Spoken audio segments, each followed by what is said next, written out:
Hey guys, welcome back to the channel. இன்னைக்கு நாம பார்க்க போற ஸ்டோரி இருக்கே வேற லெவல். போன எபிசோட்ல விட்ட இடத்துல இருந்து அப்படியே கண்டினியூ பண்ணலாம். ஞாபகம் இருக்கா? நம்ம ஜியூ கென்யால அவனோட அண்டர் கிரவுண்ட் எம்பையரை பெருசாக்கிட்டு இருக்கான். புதுசா மிருகங்களை எவால்வ் பண்ணி அவனோட ஆர்மில சேர்த்துக்கிட்டே இருக்கான். வாங்க இந்த எபிசோட்ல என்ன நடக்குதுன்னு பார்க்கலாம். நம்ம ஜியூ இருக்கானே, அவன் சும்மா இல்லாம புதுசா எக்ஸ்பெரிமெண்ட் பண்ணிக்கிட்டே இருக்கான். அந்த லைஃப் ஆஃப் எசன்ஸ் குளத்துல விதவிதமான மிருகங்களை போட்டு எவால்வ் பண்ணி பார்க்கறான். அப்படி பண்ணும்போதுதான் அவனுக்கு 2 ஸ்பெஷலான மிருகம் கிடைக்குது. ஒன்னு யாருன்னு பாத்தீங்கன்னா ஒரு காட்டுப்பன்றி. ஆமாங்க, நம்ம சாதாரண காட்டுப்பன்றி எவால்வ் ஆகி மியூட்டேட்டட் வைல்ட் போரா மாறிடுச்சு. லெவல் 6ல போயிட்டான் பாருங்க. அவனோட தோலை பார்த்தா அப்படியே கவசம் மாதிரி இருக்குமா, மேலெல்லாம் பயங்கரமான முள்ளுமுள்ளா. சும்மா அதிரடியா இருப்பான் போல. அடுத்தது யாருன்னு கெஸ் பண்ணுங்க பாக்கலாம். ஒரு முதலை. ஆமா மக்களே, நம்ம ஊர்ல இருக்கிற மாதிரி சாதாரண முதலை இல்ல அது. எவால்வ் ஆகி ஏன்ஷியன்ட் எம்பரர் அலிகேட்டரா மாறிடுச்சு. பேரே மிரட்டலா இருக்கேல்ல. இத பார்த்து நம்ம ஜியூ சொல்றான், இதுதான்யா உண்மையான மிருகம்.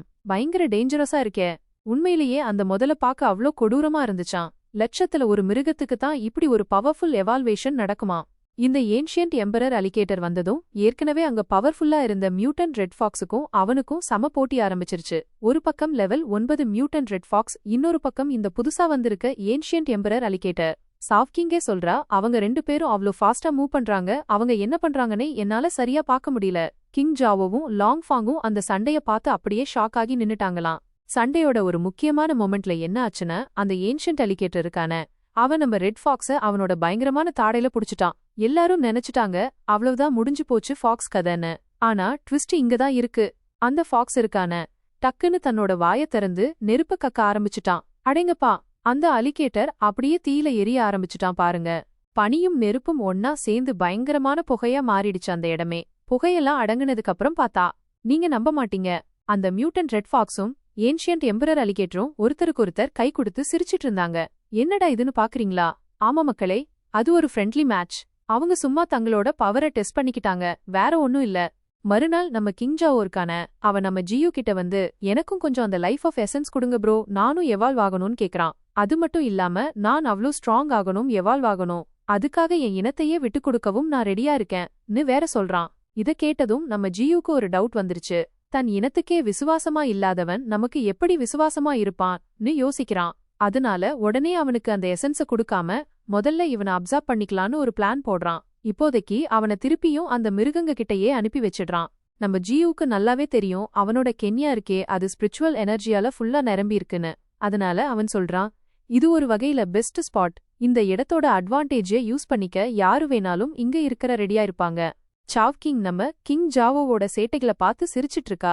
அப்போ நம்ம ஜியூ அவளுக்கு ஒரு முக்கியமான விஷயத்த புரிய வைக்கிறான். சில பேர் பிறக்கும்போதே அப்படிதான் இருப்பாங்க சாவ்கிங். நீ அவங்களுக்கு உதவி பண்ண ஒரு விரலை கொடுத்தா அவங்க முழு கையையும் பிடிச்சுக்குவாங்க. இது ஒரு நல்ல பாயிண்ட் இல்ல? அப்போ சாவ்கிங் ஒரு முக்கியமான கேள்விய கேக்குறா. மாஸ்டர், அந்த சில்வர் சென்டிபீட புடிச்சிட்டாங்களா? இப்போ மனுஷங்க அதை வச்சு எக்ஸ்பெரிமெண்ட் பண்றாங்களா? இந்த நியூஸ கேட்டதும் நம்ம ஜியூ அப்படியே ஷாக் ஆயிடுறான். ஒரு செகண்ட் ஆர்டர் பீஸ்ட ஒரு மாசத்துல புடிச்சு கண்ட்ரோல் பண்றதெல்லாம் சாதாரண விஷயம் இல்லையேன்னு யோசிக்கிறான். மனுஷங்களோட டேஞ்சர் லெவல் நாளுக்கு நாள் ஜியூ கண்ணுக்கு ஏறிக்கிட்டே இருக்கு. உடனே ஜியூ சாவ்கிங் கிட்ட சொல்றான், சாவ்கிங், நீ அந்த இன்ஸ்டிடியூட்ல சேஃபா இருப்பியா? அந்த சில்வர் சென்டிபீட் ரொம்ப டேஞ்சரான பீஸ்ட்.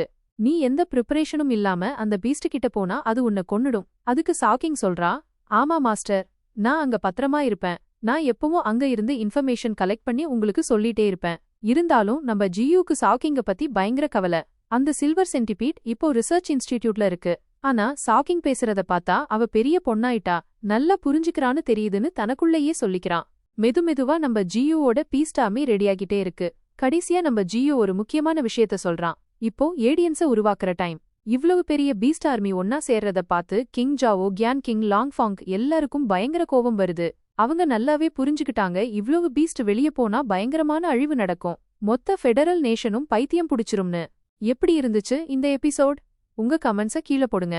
மறக்காம லைக் பண்ணுங்க, ஷேர் பண்ணுங்க, சப்ஸ்கிரைப் பண்ணுங்க. அடுத்த எபிசோட்ல இன்னும் வேற லெவல்ல பார்க்கலாம். Bye guys.